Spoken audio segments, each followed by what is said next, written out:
Good evening there, everybody. What is happening? Hopefully, y'all are having a wonderful day today. So, when it comes down to it, I thought that I would do this little video because I thought that this would be a very particularly interesting topic and thing to talk about, at least on my channel. And the reason why I thought that I would talk about it is because the last time that I ended up talking about Mr. Vasily Lomachenko, I kind of was going along through some of the same themes because some of the things that I was personally saying about him, some of my commentators or some of the people that may watch this channel here and there, they were personally disagreeing with me or certain Vasily Lomachenko fans. And in my opinion, just to get my opinion about Lomachenko out there, out there immediately, I do believe that Lomachenko, in my opinion, is a very, very great, talented fighter. I think that his defense is superb. I think overall that his offensive abilities, the majority of the time, that overall they do show also to be superb. He is a very decently great fighter. But I also did say in my last video about Lomachenko that I do truly wonder how great he is going to become, or in my opinion, how truly great that he is. And of course, I had some people that, got after me with that, or they stated all in all, oh, well, Lomachenko, he ended up losing the Teofimo Lopez fight because of a shoulder injury, or there's other things. And I believe I even had one or two commentators say that they thought that I was being hypocritical because they believed anyway that I was leaving out certain information. So within this video, we're really going to talk about that whole entire realm. We're really going to talk about, in my opinion, not only about the Lomachenko and Devin Haney situation, because it does appear that that fight more than likely is going to happen next. And there's a certain amount of people with this fight. They say that they believe that Lomachenko, that if he does lose, it'll probably be because of Devin Haney's size and his reach, and because Lomachenko is a bit smaller. And of course, Dante is going to claim that that is an excuse. In my opinion, there is a difference between a valid excuse and an excuse that is just a very bad excuse. It's not really an excuse that makes any sense. And we're going to go through that within this video. But before I really start within this, we're going to be talking about two boxers that, of course, that if you know anything about boxing history, you may very well know. But if you've seen my channel before, you know my opinions about both of these boxers, at least if you've been watching them for a very long time now. And these are two boxers that I find to be a little bit more on the overrated side of things, especially in terms of the all-time great conversation. Number one is Mr. Bernard Hopkins, and number two is Tommy the Hitman Hearns. And some of you may be looking at me right now and saying, what the hell are you talking about? Both of those guys were multiple weight division champions. They were all-time great fighters. They had a great amount of wins. In my opinion, they certainly were all-time great fighters. But if you're really trying to push them into the top 10 or really even the top 20 fighters of all time, in my opinion, I really don't know if I can go that far.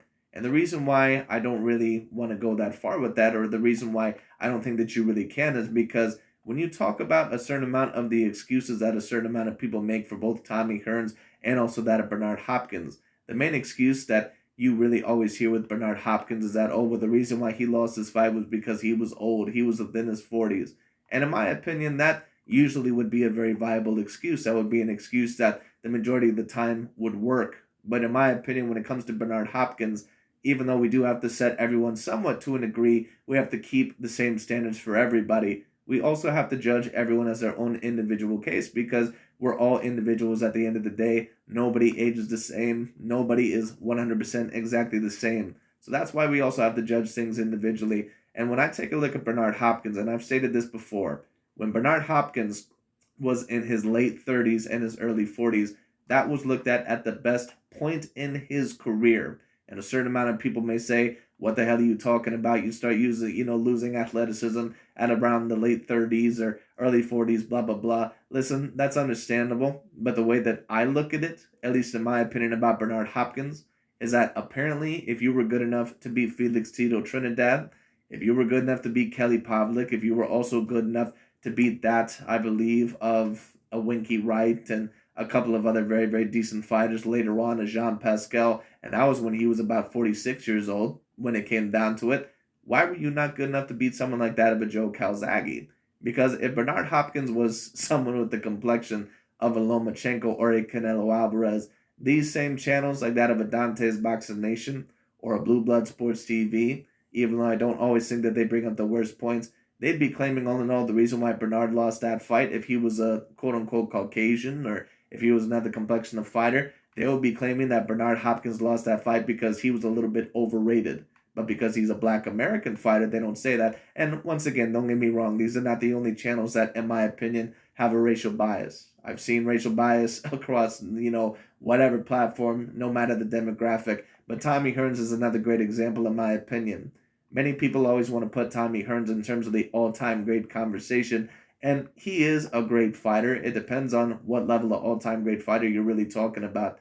But in terms of being on the top 10 or top 20 level, I just can't put him there. And the reason why that is because when you really take a look at Tommy Hearns' career, and if someone can answer this question overall, then, I'll acquiesce. But what all-time great fighter did Tommy Hearns really beat that was his own same size? And a certain amount of people may say, well, what are you talking about? He was a natural welterweight. Well, Tommy Hearns was a guy that was about 6'3", I believe, or 6'1", somewhere around there, with about a 78-inch reach. When you consider that and also the power and the raw natural athleticism that he had, he was a little bit of an underperformer.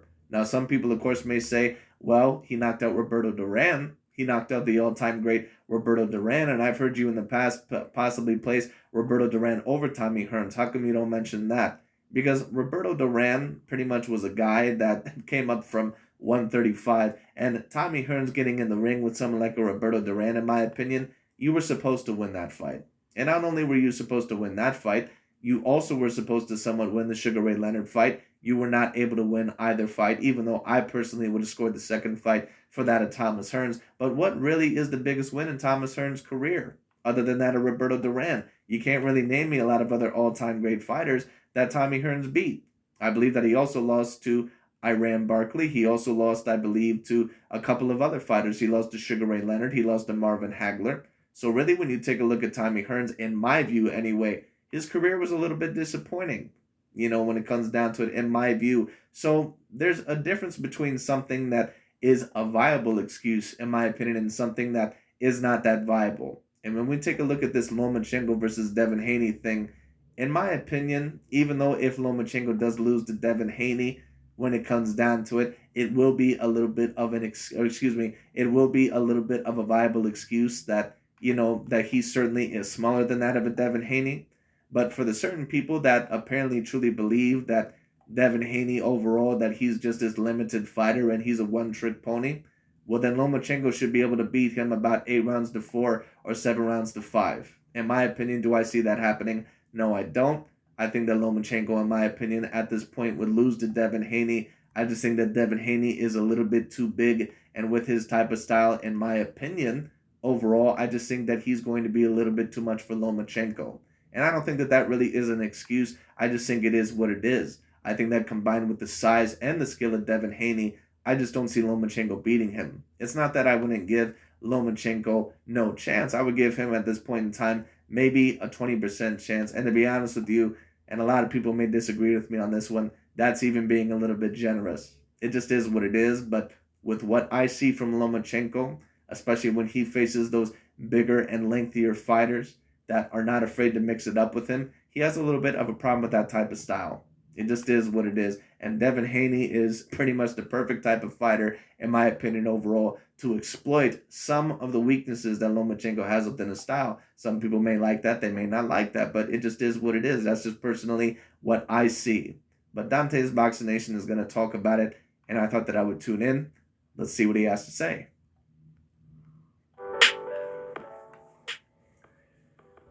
Dante's Boxing Nation, what's going on, guys? So you've heard me say for years, you can put the truth in a jail cell, throw away the key. That truth is going to find a way to break free. And a lot of times in the sport of boxing, when a fight is either officially signed or it's in serious negotiations, that's usually when you hear more people come out and give their honest assessment of how a fight will play out. I agree with Dante 100% there. And that's why when you heard conversations, I believe earlier this year, of a possibility between there being a Jamal Charlo and Canelo Alvarez fight, Dante is one of these guys that always loves to talk a lot of shit about how Canelo will lose this fight, he'll lose this fight. But as soon as Jamal Charlo apparently was about to fight Canelo, or at least allegedly, there was rumors about it, he stated, oh, well, I don't know if Jamal Charlo can beat Canelo because he doesn't look like the same fighter. So don't let Dante fool you. He does not believe a lot of the bullshit that he spews out. But anyway. Who will most likely have the edge? Who will most likely win and who will lose? And Teddy Atlas is a prime example of that. You guys seen the clip that I played at the beginning of this video. Teddy Atlas, who said that he had Lomachenko in his top 10 after his very first fight. He has constantly always praised Lomachenko as being pound for pound better than all of these fighters until he found out that Lomachenko is negotiating a fight with Devin Haney. Now he's... And once again, just to talk about, in my opinion, what is a viable and what is not a viable excuse. Because what most people like to do, because everyone in their own mind believes that they're truly being real or overall that they're keeping it real. But the majority of people, what they actually do is that they're perfectly okay with making excuses for the athletes or the people that they're a fan of. They can perfectly overall come up with excuses with that. But when it comes to athletes that they don't like, they will not give them any valid excuses. It doesn't even matter if the excuse has somewhat of some validity. But just to talk about Mr. Vasily Lomachenko, saying that, the size could contribute to that of Lomachenko, or excuse me, to Devin Haney if he is able to beat Lomachenko, I don't really think that that's an excuse at all. I just think that that's reality. It's like if you take a look at John Jones, a big part of the reason why he is such a deadly fighter is not just because of his skill set, but because the man has about an 83 to 84-inch reach. I don't think that it's, really that bad to say. I just think it is reality. It's very hard to beat a fighter like that. Just like when you had Roberto Duran versus Tommy Hearns. It was going to be very hard for Roberto Duran to ever beat Tommy Hearns because both of them were A-grade fighters, and Tommy Hearns pretty much had every physical advantage.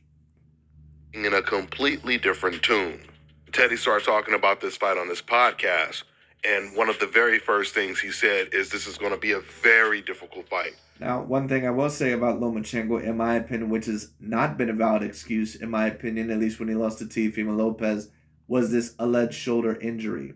Now, some people, of course, I believe I had a couple comments to where they said, oh, well, Lomachenko has had hurt shoulders in the past, and that's understandable. He came out with it immediately right after the Jorge Linares fight. Of course, I believe that he dislocated / tore his shoulder.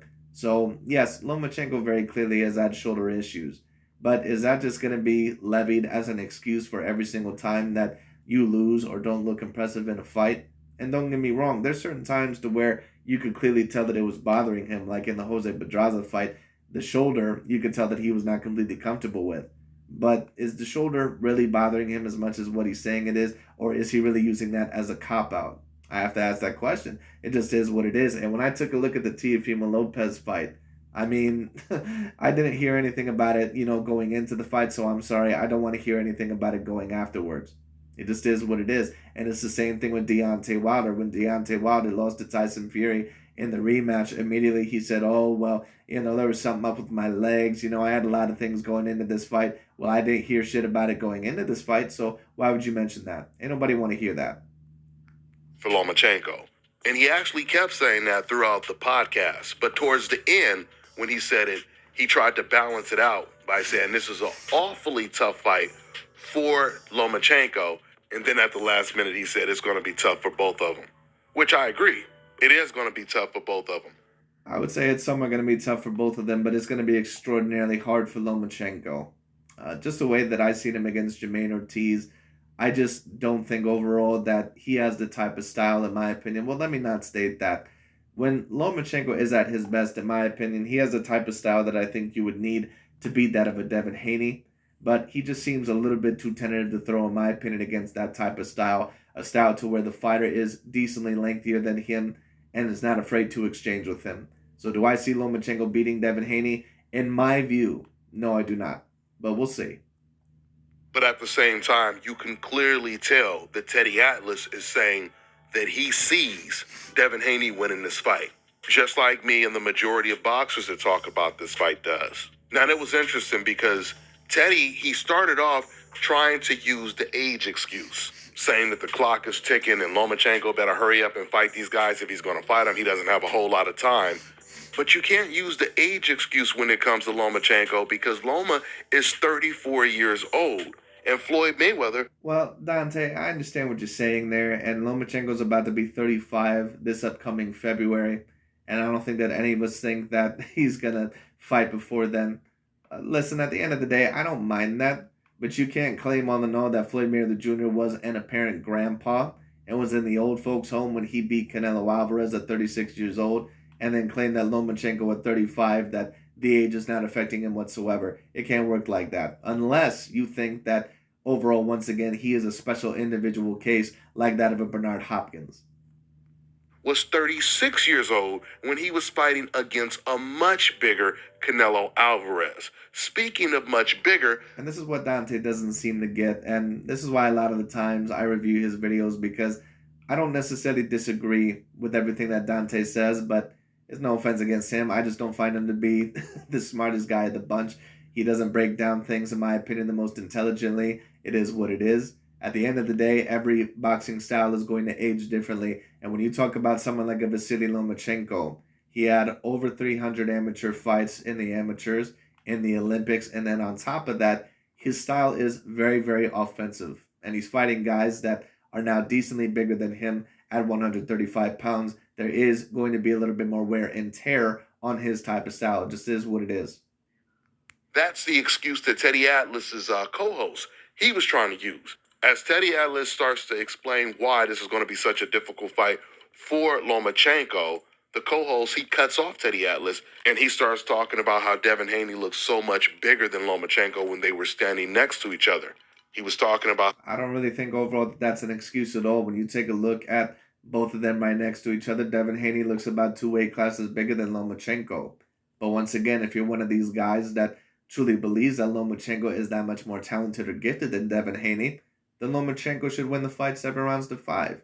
Yes, Devin Haney is bigger than Lomachenko, but if he is that much more skilled, then he'll be able to do what Canelo Alvarez was someone able to do against certain guys at 175 or 168 pounds. Because I seen Canelo in there against Danny Jacobs, Sergey Kovalev. I seen him in there against Caleb Plant. All those guys were bigger than him and A-grade fighters, in my opinion, and he was able to beat all of them. Devin Haney doesn't even look like he's a lightweight, and Teddy was now, saying... Some people may argue that Devin Haney is a bigger threat to that of Lomachenko than what some of those fighters were to Canelo Alvarez. Then that's no problem, but then what you're admitting is that Devin Haney is better overall than what you think he is. Well, yeah, of course he doesn't look like he's a lightweight right now because he's not in fight shape. And he said everyone that Lomachenko fought was bigger than him.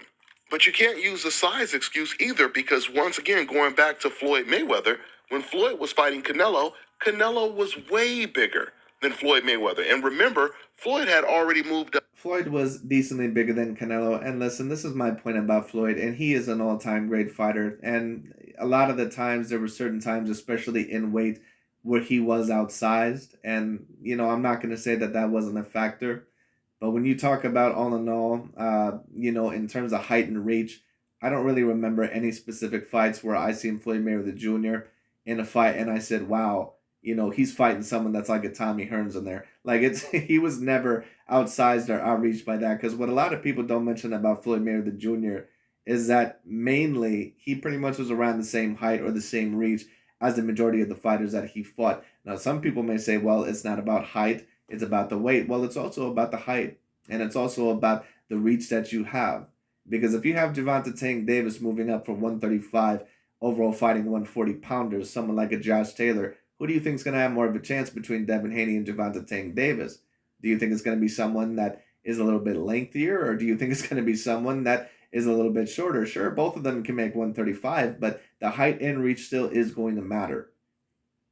5 weight classes, and he completely dominates a 23-year-old fighter that's 15 to 20 pounds bigger than him. Not to mention when Bivol just fought Ramirez. However, what I will say is this once again.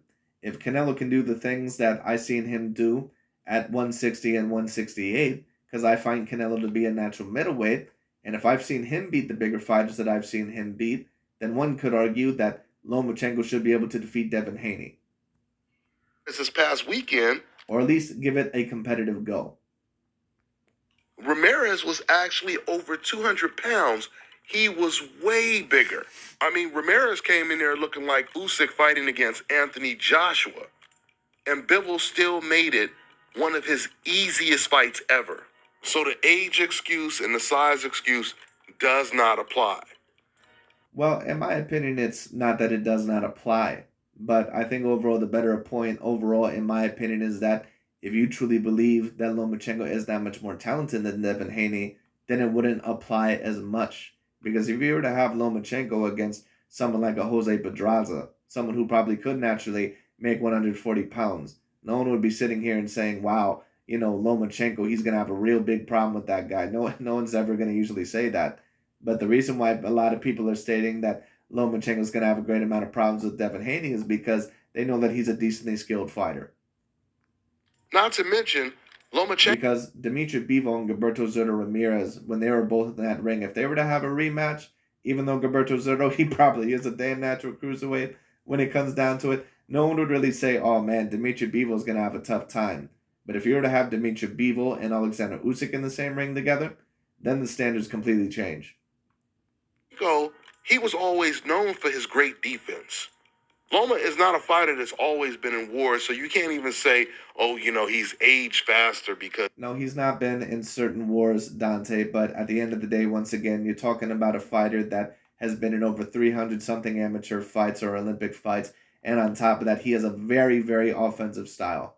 And he has put a certain amount of wear and tear, and he's had a certain amount of injuries, so Dante is not really getting that. But, of course, he never likes Vasily Lomachenko in the first place, so...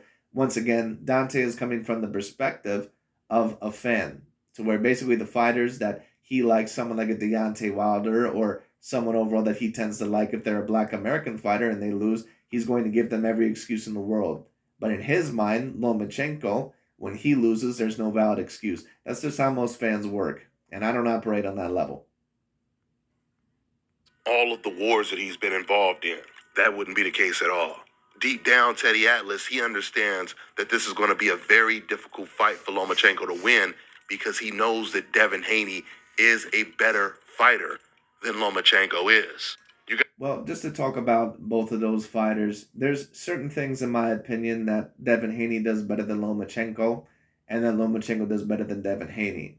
In my opinion, Lomachenko has decently better defense than Devin Haney, but the thing that Devin Haney can do so far that at times Lomachenko has had problems with is that he knows when to turn up the engine. He knows when to turn up the tempo. Sometimes when Lomachenko, when certain fighters are exchanging with him, and I'm not sure if it's because he feels the power of the size way too much, but he gets a little bit too tentative and a little bit too timid to throw. And if you think that you're going to win against Devin Haney by fighting the way that you did against Jermaine Ortiz, at least overall with as timidly as you fought him, nah, that's not going to work. You guys have to remember, when Lomachenko fought against Linares, that fight was years ago, and he struggled against Linares. When he fought Luke Campbell, he said that that was the most difficult fight of his career. We're talking about Luke Campbell. Ever since Lomachenko moved up to 135, he's been fighting against a lot of boxers. Boxers that know how to nullify a lot of Lomachenko's best attributes. Matter of fact, I remember... Well, there's certain guys on the know that you can claim are boxers, but in my opinion, the trouble really at 135 has really been a little bit more about size than what it has been overall really about some of the opponent's skill sets. But it is very obvious, in my opinion, that Lomachenko, he has a very big problem with rangy fighters overall that outlength him and are willing to mix it up with him a little bit. He's not comfortable with it. Lomachenko, he looked so flawed against Linares that Bob Arum and many people, they were begging Lomachenko to move back down to 130. And Loma, he said he couldn't go back down to 130 anymore. He said now he's a lightweight. He can't make weight at 130 anymore. So once again, that further destroys a size excuse. Well, I don't think all in all, once again, that it really destroys it, because once again, when you take a look at Lomachenko, combined with his height and reach and even his size, he's very clearly not a natural 135-pounder. It just is what it is. But that's the reason why I'm also reviewing this video, because Dante doesn't know the difference, or he doesn't care overall what a valid excuse is or what is not a valid excuse. And I often overall, know the difference. It just is what it is. A lot of the times also certain people also talk about this. This is a comparison that a lot of the LDBC and new media channels make. They say, oh, well, people overall, they'll say this about Lomachenko and Devin Haney, but they won't bring up the weight advantage that Tyson Fury had over Deontay Wilder. Well, the reason why that is an excuse, in my opinion, that is not as valid, is because when you talk about the heavyweight division, even though, yes, if you wanted to say that the weight played a part overall in the victory for Tyson Fury. To say that it alone, played in the victory, that it alone played in the victory, no, that's an excuse. And the reason why that is because Deontay Wilder is pretty much the same height and the same reach as that of a Tyson Fury. And on top of that, you have a punch overall that apparently can knock anyone out with one shot.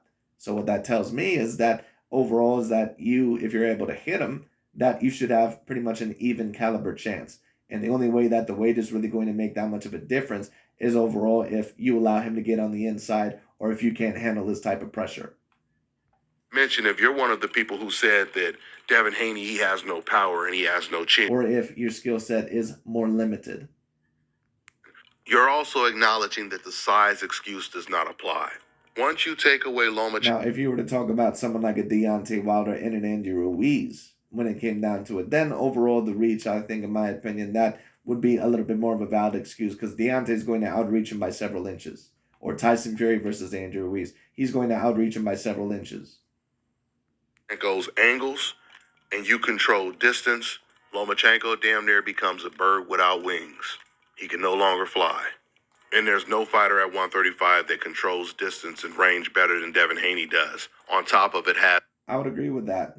And it's not necessarily, in my opinion, that Lomachenko, even if you try to take the angles away, that he doesn't control distance and range well. But he's got to mix it up with Devin Haney. He's got to be willing overall to take certain shots and exchange. Lomachenko has to go all out in this fight. And if that even means possibly getting knocked down, you're going to have to do it in the fight, period, point blank. Because you cannot just rely on your defensive ability. And that is the main difference that I see so far from a Devin Haney and a Lomachenko. And that could be a overall factor from that of the amateurs. Because a lot of the times, defense can be a little bit more overall noted in an amateur bout. And when I say that, I'm talking about because some of the punches that they land are not always the most impactful when it comes down to it. So Lomachenko is going to have to fight a professional style of boxing here. And he is going to have to get a lot of punches in there. It's going to be very difficult, not impossible, but it will be difficult. Athletic reflexes. I told you guys I felt very confident that Lomachenko would beat Jermaine Ortiz. But I did not expect Jermaine to do as good as he did. And if Jermaine Ortiz can do that well against Devin Haney, then it's very hard to see Devin Haney losing to Lomachenko. Because even though Jermaine Ortiz is a good fighter and he could definitely beat some of the top lightweights, Ortiz is nowhere near on the level of a Devin Haney. Well, in my opinion, Jermaine Ortiz is a very, very good fighter. Probably a little bit of an underrated fighter. The problem is, and I don't always agree with fight math when people say, well, if we know this guy can do this, because a lot of these channels were doing that with Deontay Wilder and Tyson Fury. They took a look at Otto Wallin and they said, wow, if Otto Wallin can do that to Fury, imagine what Deontay Wilder's going to do. So fight math doesn't always work. But the reason why I see this as a different situation is, once again, because when you talk about Devin Haney and Jermaine Ortiz, their style is very, very similar. And Devin Haney, with the type of style that he has, that is the type of style, in my opinion, that you need to beat Lomachenko. Someone that can control distance very well, someone who's not afraid to mix it up with certain fighters, someone who's not afraid to use their feet and their length and their reach advantage. I just think that Devin Haney is the perfect kind of fighter to beat someone like a Lomachenko.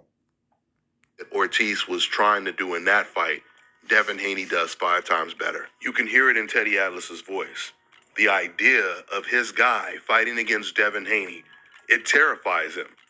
And if it were up to Teddy Atlas, this fight would not be taking place. I mean, I guess the real question is, if Teddy Atlas felt that Lomachenko was so good that after his first fight he had already put him in his top 10, and he believes that Devin Haney has a very good chance of beating this guy, how come he's never praised Devin Haney that way?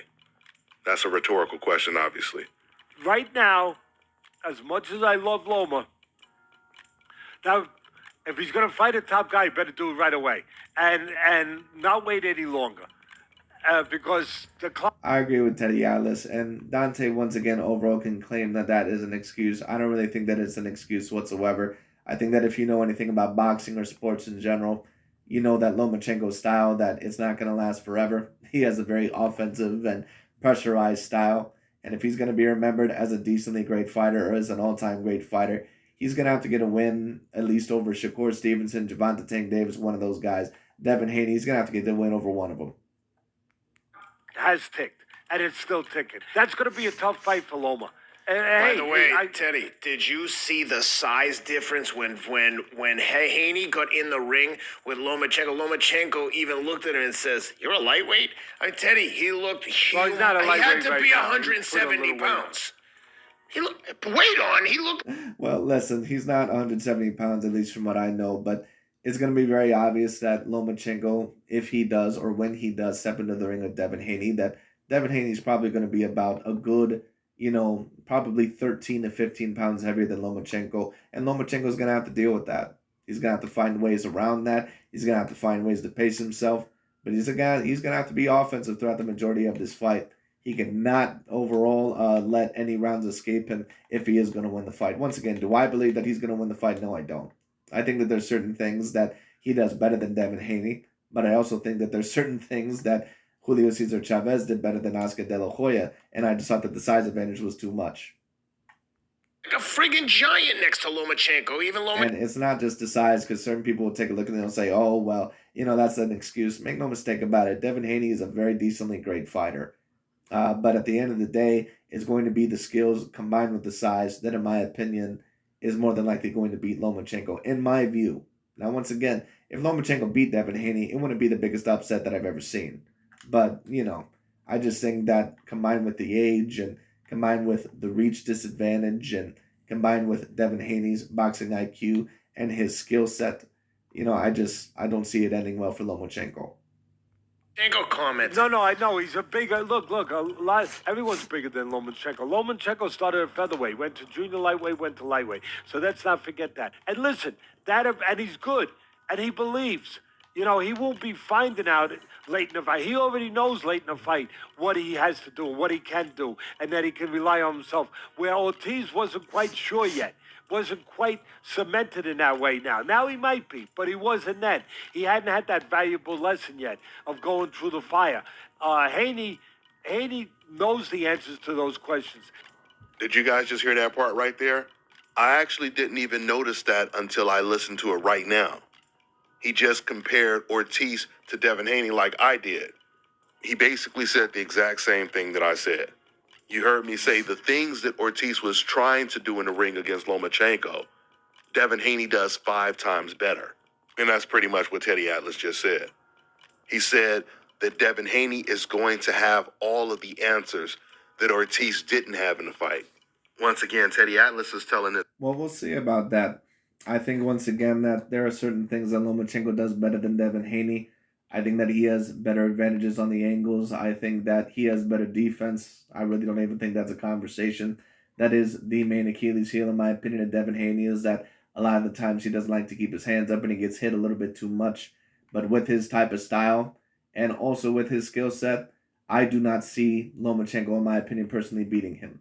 But I could be wrong.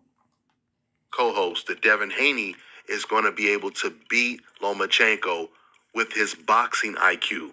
And not his size. Because if that were the case, then people would have been giving Nakatani a really good chance of beating Lomachenko. Which Lomachenko, he completely dominated him. I agree with that. Once again, it's the size combined with the skill set. And made that. Because if you were to have Gervonta Tank Davis go up to welterweight and fight someone like Errol Spence Jr., not a lot of people will give Gervonta Tank Davis a big chance to win that fight. But if he was facing someone like a Danny Garcia, or maybe someone overall like that of someone else you want to pick there, like a Mean Machine, then of course a lot of people would say, oh, well, you know what, Gervonta Tank Davis, maybe he can pull that off. Once again, his easiest fight at 135. The tallest opponent that he's faced at 135, by the way. So the Haney-Lomachenko fight, we'll probably wind up getting it. It'll be very interesting. It'll be an awful tough fight for Loma. But you know what? It'll be a tough fight for both guys. He said it's going to be an awfully tough fight for Lomachenko in particular. I mean, where were these comments at from Teddy Atlas when people like Paulie Malignaggi was saying that Devin Haney don't want to fight that white boy? In other words, that's the fighter that Devin is going to duck. Something else I don't understand is the way Teddy Atlas just broke that down when he was explaining why this is going to be so difficult for Lomachenko, this fight. It's funny because Roy Jones, he's doing the podcast with Paulie Malignaggi, sitting right next to him. And what Teddy Atlas just said, you would expect someone with the IQ of Roy Jones to say those same things to Paulie Malignaggi when Paulie is saying that Devin Haney is going to duck Lomachenko. Which, by the way, proves that Paulie Malignaggi doesn't even agree with Teddy Atlas' co-host when he was using the size excuse. Paulie didn't see that as any type of advantage at all because he felt that Devin Haney was ducking Lomachenko. But going back to Roy Jones, it's just really crazy to see Roy Jones sit there completely on mute, like Mike Tyson was when he was sitting next to Robin Gibbs and she was doing an interview, just completely airing Mike Tyson out. I mean, what's the point of doing a podcast if you're not going to speak your mind freely, unapologetically? Because that's exactly what Paulie Malignaggi always does.